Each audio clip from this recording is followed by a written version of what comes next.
إن الحمد لله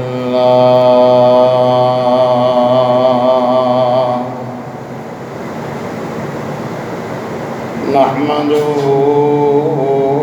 ونستعينه ونستغفره ونعوذ بالله من شرور أنفسنا ومن سيئات أعمالنا من يهده الله فلا مضل له ومن يضلل فلا هادي له وأشهد أن لا إله إلا الله وحده لا شريك له وأشهد أن محمدًا عبده ورسوله أما بعد فإن خير الحديث كتاب الله وخير الهدي هدي محمد صلى الله عليه وسلم وشر الأمور محدثاتها وكل محدثة بدعة وكل بدعة ضلالة وكل ضلالة في النار.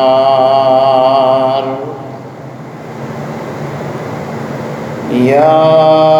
أيها الذين آمنوا اتقوا الله حق تقاته ولا تموتن إلا وأنتم مسلمون. يا أيها الناس اتقوا ربكم الذي خلقكم من نفس واحدة وخلق منها زوجها وبث منهما رجالا كثيرا ونساء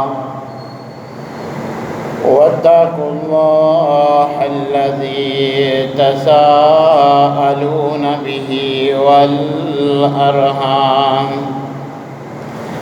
إن الله كان عليكم رقيبا.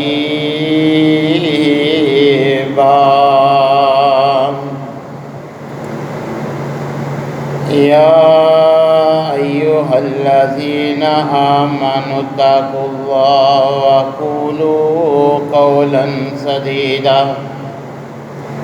يصلح لكم أعمالكم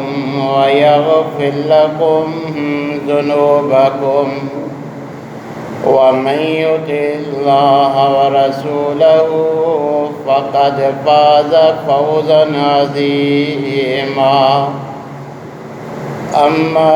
بعد فأعوذ بالله السميع العليم من الشيطان الرجيم من حمزه ونفخه ونفسه. بسم الله الرحمن الرحيم. قال الله عز وجل في التنزيل: كنتم خير أمة أخرجت للناس تأمرون بالمعروف وتنهون عن المنكر وتؤمنون بالله.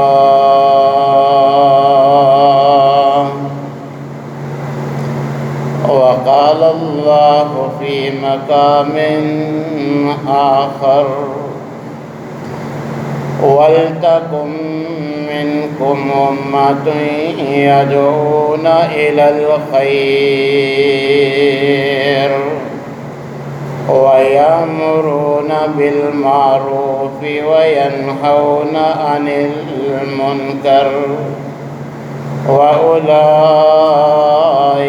هُمُ الْمُفْلِحُونَ.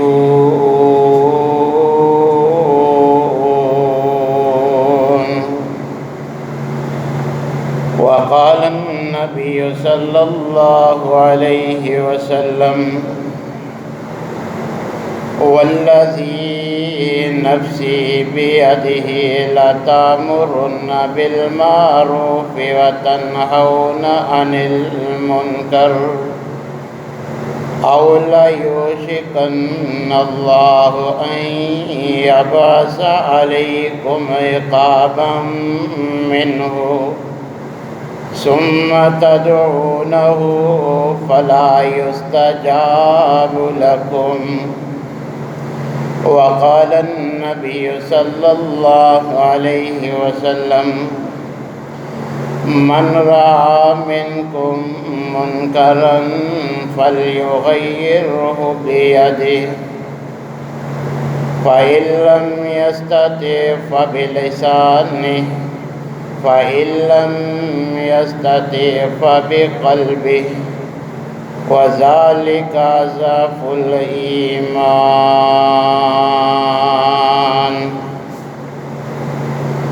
تمام قسم کی تعریفات مالک العلام ذوالجلال والاکرام وحدہ لا شریک، مالکی کائنات اور خالقی ارض و سما کے لیے لاکھوں کروڑوں درود و سلام اس ہستی اقدس و مقدس کے اوپر جن کا نام نامی اسم گرامی جناب محمد الرسول اللہ صلی اللہ علیہ وسلم. سامعین محترم، آج ہمارے اوپر پے در پے اللہ کی جانب سے جو عذاب مسلط کیے جا رہی ہیں، ان کا ایک مین سبب ہم نے اللہ تبارک و تعالی اور اس کے پیغمبر کے حکم کے مطابق نیکی کا حکم نہیں دیتے اور برائی سے منع نہیں کرتے، امر بالمعروف والنہی عن المنکر کے فریضے کو نظر انداز کرنے کی وجہ سے جیسے اللہ تبارک و تعالی نے بنی اسرائیل کی عزت کو ذلت میں تبدیل کر دیا اور ان پر بھی ایک کے بعد دوسرا عذاب آیا، اور پھر یہ امت والی فضیلت امت محمدیہ کو ملتی ہے، تو ہم نے بھی بنی اسرائیل سے سبق نہیں سیکھا. جن بدعمالیوں پر ان پر عذاب مسلط ہوئے، ان میں مین عذاب الہی کا ان پہ دنیا میں جو سبب تھا وہ امر بالمعروف و نہی عن المنکر کا فریضہ انجام نہ دینا تھا. آج ہم بھی انہی کی ڈگر پہ چلتے ہوئے معاشرے میں اس دور سے بھی زیادہ فحاشی و عریانی، بدعات و خرافات، شرک اور بدعات اس دور سے بھی زیادہ ہیں، مگر ہم نہ امر بالمعروف کرتے ہیں اور نہ ہی نہی عن المنکر کا فریضہ انجام دیتے ہیں. اسی وجہ سے آج ہم پے در پے عذاب کا سامنا کر رہے ہیں. اگر ہم چاہتے ہیں کہ ہم ان بواؤں سے، بلاؤں سے، ان آفات سے، زمینی آسمانی عذابوں سے بچ جائیں، محفوظ رہیں، تو ہمیں امر بالمعروف و نہی عن المنکر کا فریضہ انجام دینا ہوگا، کیونکہ اللہ تبارک و تعالی قرآن کریم میں ہمیں باخبر کرتے ہیں۔ سورہ ہود کے الفاظ ہیں، اللہ تبارک و تعالی فرماتے ہیں وَمَا كَانَ رَبُّكَ لِيُهْلِكَ الْقُرَىٰ بِظُلْمٍ وَأَهْلُهَا مُصْلِحُونَ، کہ جب تک کسی قوم میں اصلاح کرنے والے، امر بالمعروف و نہی عن المنکر کا فریضہ انجام دینے والے موجود ہوں، اللہ اس قوم، اس بستی، اس گروہ، ان لوگوں پر اللہ تبارک و تعالیٰ کوئی عذاب مسلط نہیں کرتے۔ جب تک معاشرے میں لوگ یہ فریضہ انجام دیتے رہیں، معاشرہ عذاب الہی سے محفوظ رہتا ہے، اور جب یہ ترک کر دیا جائے پھر آئے روز کسی نہ کسی آفت کا سامنا کرنا پڑتا ہے۔ اللہ تبارک و تعالی ہمیں حکماً فرما رہے ہیں کہ وَلْتَكُن مِّنكُمْ أُمَّةٌ يَدْعُونَ إِلَى الْخَيْرِ وَيَأْمُرُونَ بِالْمَعْرُوفِ وَيَنْهَوْنَ عَنِ الْمُنكَرِ، کہ تم میں کوئی ایسا کرو، ایسی جماعت، ایسے افراد ضرور ہونے چاہیے کہ جو لوگوں کو خیر کی دعوت دے، نیکی کا حکم دے، جو نیکی میں سستی کرتی ہیں ان کو ترغیب دلائیں، اور جو برائیوں کا ارتکاب کرتے ہیں وہ ان برائیوں سے برے لوگوں کو منع کریں۔ اللہ تبارک و تعالیٰ فرماتے ہیں اولئک هم المفلحون،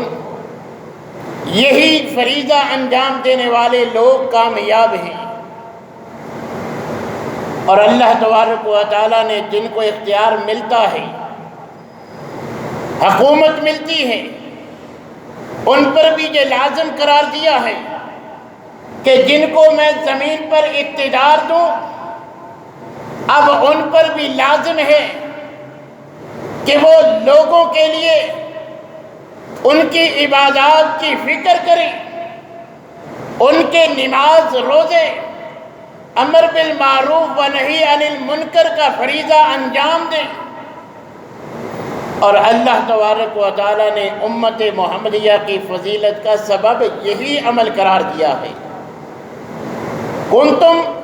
خیر امت اخرجت للناس، اللہ فرماتی ہیں کہ تم تمام امتوں میں سے افضل ہو۔ اس کا ایک سبب ہے،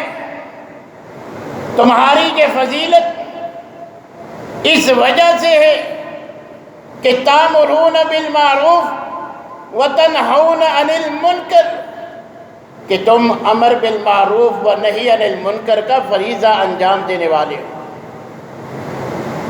یہی سبب ہے تمہاری دیگر امتوں پر فضیلت کا، برتری، بلند مقام کا، کہ تم لوگوں کو نیکی کی ترغیب دیتے ہو اور لوگوں کو برائی سے روکتے ہو۔ اور نبی کریم علیہ السلام نے یہی بات بیان فرمائی ہے۔ نبی کریم علیہ السلام نے فرمایا والذی نفسی بیدی، مجھ محمد صلی اللہ علیہ وسلم کو اس ذات کی قسم جس کے قبضہ قدرت میں میری جان ہے، لَتَأْمُرُنَّ بِالْمَعْرُوفِ وَتَنْهَوْنَ عَنِ الْمُنْكَرِ، تم ضرور لوگوں کو نیکی کا حکم دو، جن کو برائی کرتا دیکھتے ہو ان کو برائی سے روکو، تم ضرور یہ کام کرو۔ أَوْ لَيُوشِكَنَّ اللَّهُ أَن يَبْعَثَ عَلَيْكُمْ عِقَابًا مِّنْهُ،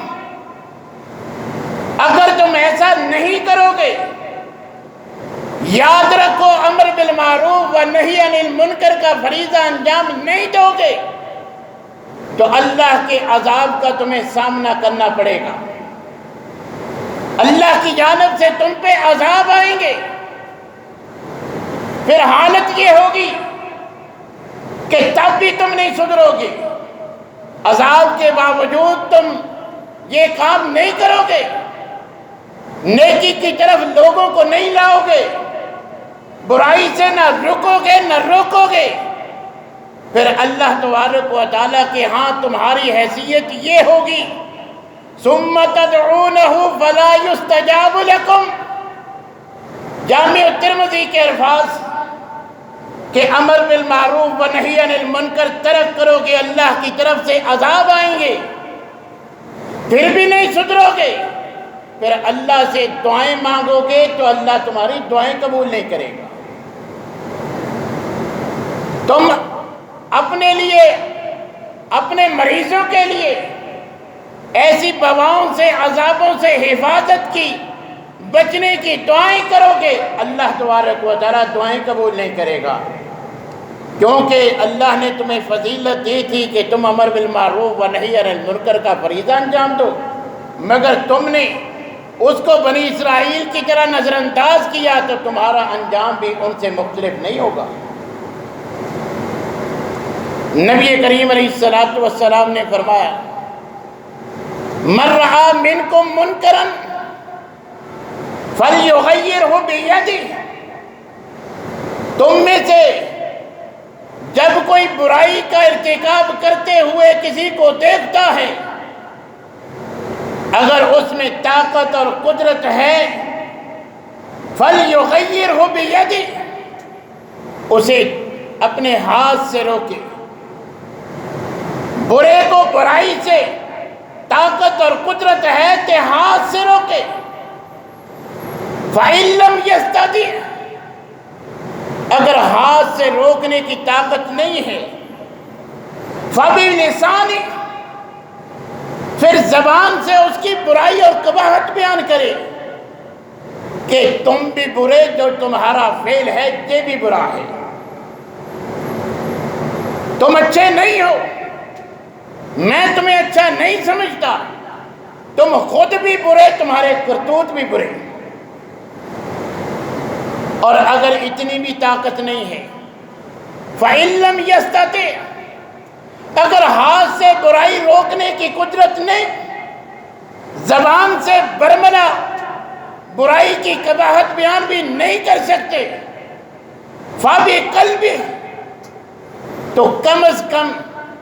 برائی کو اور برے انسان کو دل سے برا جانو، اس کو اپنا ہم پیالہ ہم نوالا نہ بناؤ، جس کے بارے میں علم ہے کہ اس میں برائی موجود ہے، اس کو ہاتھ سے روکا نہیں رکا، زبان سے سمجھایا نہیں سمجھا، اب اس سے ہماری دوستی اور محبت نہیں ہونی چاہیے۔ کامل ترین مومن کی نشانی ہے کہ ہاتھ سے روکے یا پھر زبان سے اس کی برائی بیان کرے، لیکن اگر اس کی قدرت نہیں تو نبی کریم علیہ الصلوۃ والسلام نے فرمایا فَبِقَلْبِهِ، کم از کم دل سے اس کو برا جانے، اس کے لیے دل میں محبت نہیں بلکہ نفرت ہونی چاہیے۔ وَذَلِكَ أَضْعَفُ الْإِيمَانِ، یہ کمزور ترین مومن کی نشانی ہے، کمزور ایمان کی علامت ہے کہ وہ برائی کو ہاتھ اور زبان سے تو نہیں روک سکا، کم از کم دل سے برا جانتا ہے۔ آج ہم بھی ایمان کے دعوے دار ہیں، ہماری دوستیاں، ہمارا ہم نوالا ہم پیالہ ہر دوست برائیوں میں گرا ہوا، ہم آنکھوں سے دیکھتے ہیں، کانوں سے سنتے ہیں، محبت میں کمی نہیں آتی۔ اپنے ایمان کی فکر کرنی چاہیے کہ کمزور ترین ایمان تو اس کا کہا گیا ہے جو ایسے انسان سے دل سے نفرت کرتا ہے۔ میرے دل میں تو ایسے دوست احباب کی جو ہے وہ محبت ہے، تو میرے ایمان تو اس کی ہمیں فکر کرنی چاہیے کہ کمزور سے کمزور ایمان والا بھی برے انسان کو دل سے نہ دوست سمجھتا ہے نہ اچھا سمجھتا ہے، اس کے بارے میں اس کے دل میں کوئی محبت کے جذبات نہیں ہوتے، وہ اس کو برا سمجھتا ہے، نفرت کرتا ہے ایسے انسان سے۔ یہ کمزور ترین مومن کی علامت بیان کی گئی۔ مگر آج ہم ہیں کہ جب ہم اس فریضے کو انجام نہیں دے کرتے تو انجام ہمارے سامنے ہے۔ بنی اسرائیل کے عذاب، ان کے انجام جو اللہ نے قرآن میں بیان فرمائے ہیں، ان میں مین سبب یہ بیان کیا کہ ان کو بڑی عزت دی، مگر انہوں نے جب یہ کام چھوڑا کہ برائی سے روکنے کی بجائے اس کے مددگار بن گئے، اس کے سہولت کار بن گئے، تو اللہ تبارک و تعالیٰ نے عزت کو ذلت میں تبدیل کر دیا اور پے در پے ان کو عذابوں کا سامنا کرنا پڑا۔ قرآن میں میری اور آپ کی تنبیہ کے لیے اللہ نے ایسے نافرمانوں کا تفصیل سے ذکر فرمایا ہے کہ جن کی نافرمانیاں اتنی بڑھ گئی تھیں کہ اللہ نے اشرف المخلوقات انسان ہونے کے باوجود سزا کے طور پہ ان کو بندر بنا دیا تھا۔ اللہ نے ان لوگوں کے اس بستی، اس گروہ میں بسنے والے انسانوں کے 3 گروہ بیان کیے ہیں کہ ان میں سے ایک گروہ تو وہ تھا جو برملا اللہ اور اپنے رسول کی مخالفت کرنے والا تھا، دوسرا گروہ وہ تھا جو خود اطاعت کرتا تھا مگر جو نافرمانی کرتے تھے، برائی کا ارتکاب کرتے تھے، ان کو منع نہیں کرتا تھا۔ وہ کہتا تھا جیسے ہمارے جذبات ہیں، اپنا مسلک چھوڑو نہ، کسی کو چھیڑو نہ، اس نے اپنی قبر میں جانا ہے، میں نے اپنی قبر میں جانا، میں نے اس کا ٹھیکہ لے رکھا ہے، اس کو خود نہیں معلوم۔ دوسرا گروہ جو خود بچتا تھا مگر سامنے برائی کا ارتکاب کرتے دیکھتا مگر منع نہ کرتا۔ تیسرا گروہ اللہ نے قرآن میں بیان کیا وہ تھا جو خود بھی اللہ اور اس کے رسول کی نافرمانی سے بچنے والا تھا، جب ان کے سامنے کوئی برائی کرتا وہ اس کو روکتے تھے کہ اللہ کے عذاب کو دعوت نہ دو، تمہاری کرتوتوں پہ جو اللہ کا عذاب آئے گا ہمیں بھی بہا لے جائے گا، لہذا اس سے باز آ جاؤ۔ تو اللہ تبارک و تعالیٰ نے ان 3 گروہوں میں سے 2 کو عذاب سے دوچار کیا۔ وہ 2 گروہ کون سے تھے؟ ایک جو نافرمانی کرنے والے، دوسرے جو خود نافرمانی نہیں کرتے تھے، اطاعت گزار تھے سائر پہ کہ اس نے اپنی قبر میں، میں نے اپنی قبر میں، منع نہیں کرتے تھے، امر بالمعروف و نہی عن المنکر کا فریضہ انجام نہیں دیتے تھے۔ ایسے نافرمانوں کو اللہ نے بندر بنایا، قرآن گواہ ہے، جو امر بالمعروف و نہی عن المنکر کا فریضہ انجام نہیں دیا، ان کو بھی ان کے ساتھ عذاب کے طور پہ ان کو بھی بندر بنا دیا۔ صرف وہی گروہ بچ سکا جو خود بھی بچتا تھا اور جب کسی کو برائی کا ارتکاب کرتے ہوئے دیکھتا تو اس کو منع بھی کرتا تھا۔ آج ہماری اسی وجہ سے جب امت مسلمہ کے نیک افراد میں نیکیاں جاری رکھنے کے ساتھ ساتھ لوگوں کو برائی سے منع نہیں کیا، تو یہ سارے عذاب کا اور ساری بواؤں اور بلاؤں کا سامنا ان کو بھی ہے۔ یہ دیکھ لیجئے، کرونا صرف غیر مسلم ممالک میں نہیں، حرم اور بیت اللہ تک لوگ اس میں ملوث ہو رہے ہیں، وہاں بھی اموات ہو رہی ہیں۔ سبب کیا ہے؟ خود تو نیک تھے مگر برائی سے منع کرنے والے نہ تھے۔ نبی کریم علیہ السلام نے مثال دے کے فرمایا کہ اگر امر بالمعروف و نہی عن المنکر کا فریضہ انجام نہ دو گے، اس میں سستی برتو گے، تو عذاب جن پہ آئے گا تم بچ نہیں سکو گے، تم بھی عذاب کی لپیٹ میں آؤ گے۔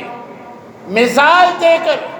آقا علیہ السلام نے فرمایا کہ جیسے کشتی والے 2 منزلہ کشتی ہے، صحیح بخاری اور دیگر کتب حدیث میں نبی کریم علیہ السلام مثال دے کے فرماتے ہیں کہ 2 منزلہ کشتی سمندر سفر جاری، اب نیچے والے اوپر والے حصے میں جا کر جو ہے وہ پانی لاتے ہیں، استعمال کے لیے پانی کی ضرورت ہے، اوپر جانا پڑتا ہے۔ اب انہوں نے سوچا کہ ہم ان کو تنگ کیوں کرتے ہیں، کیوں نہ یہیں سے سوراخ کر لیں تاکہ وہ تنگ نہ ہوں، ضرورت کے بقدر ہم پانی سوراخ کر کے کشتی سے جو ہے وہ حاصل کر سکتے ہیں۔ کشتی کے نیچے پانی تو ہے، اوپر جا کے ہمیں نیچے سے کھینچنا پڑتا ہے۔ تو نبی صلی اللہ علیہ وسلم نے فرمایا کہ اگر اوپر والے منع کریں گے تو بچ جائیں گے، اگر وہ ان کو نہیں روکیں گے تو جیسے نیچے والے پانی میں غرق ہوں گے، اوپر والوں کا بھی انجام وہی ہوگا۔ آج نیک لوگ بھی کیوں پریشان ہیں، آج نمازیں پڑھنے والے بھی،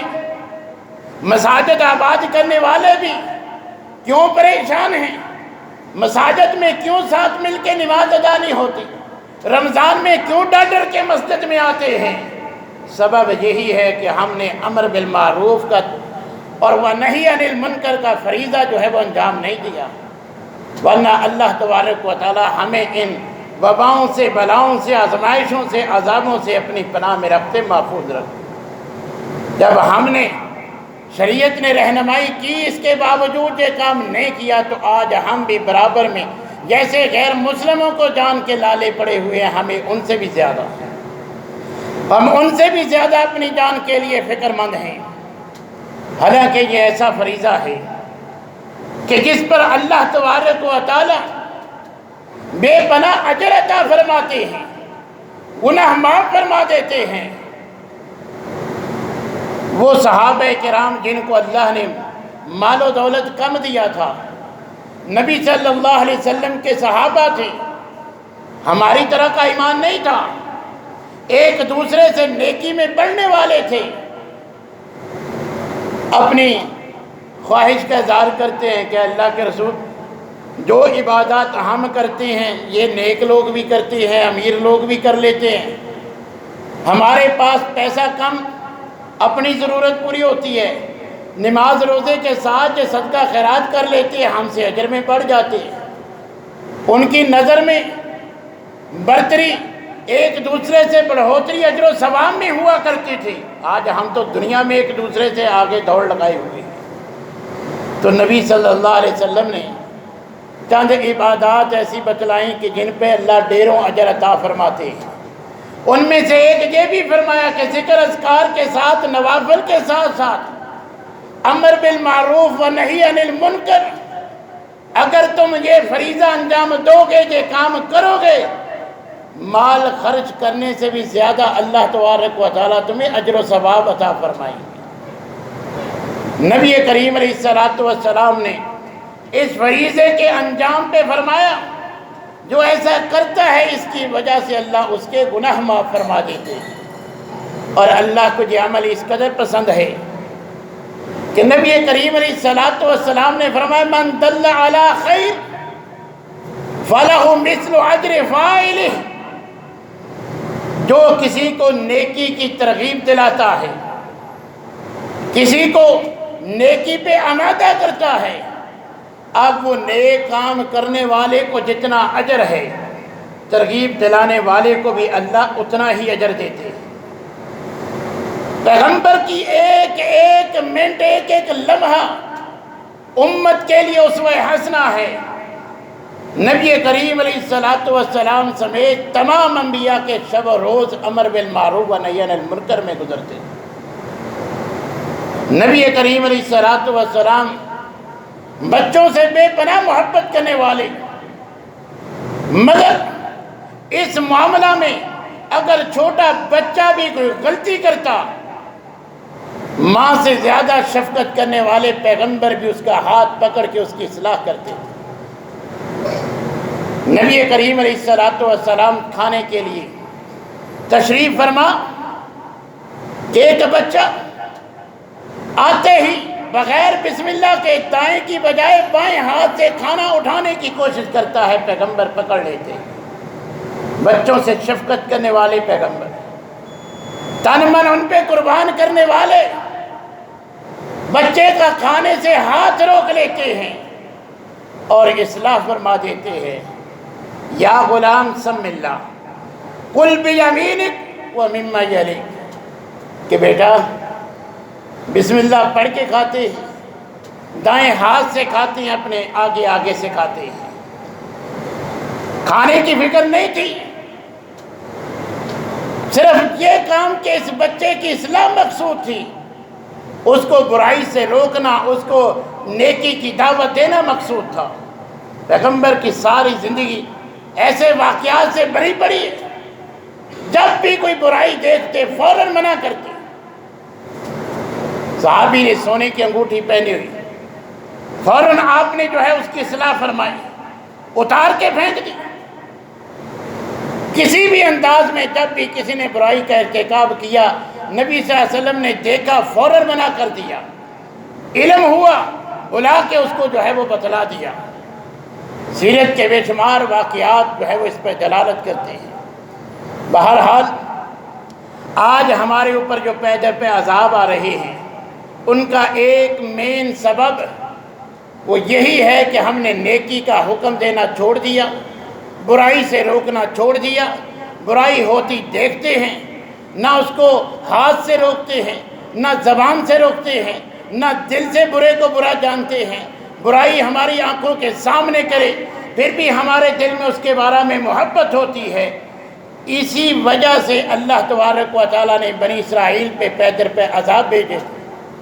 تو آج ہمیں بھی اسی وجہ سے عذابوں کا سامنا ہے۔ اگر ہم چاہتے ہیں ان سے اللہ ہمیں محفوظ رکھے، تو ہمیں جیسے خود برائی سے بچنا ہے، دوسروں کو بھی برائی سے بچانا ہے، جیسے خود نیکی کرنی ہے دوسروں کو بھی نیکی پہ راغب کرنا ہے، تبھی اللہ تبارک و تعالی ہمیں ان آزمائشوں سے، ان عذابوں سے، بواؤں بلاؤں سے محفوظ رکھیں گے، ان کا خاتمہ ہوگا۔ اللہ تبارک و تعالی ہمیں ہر معاملہ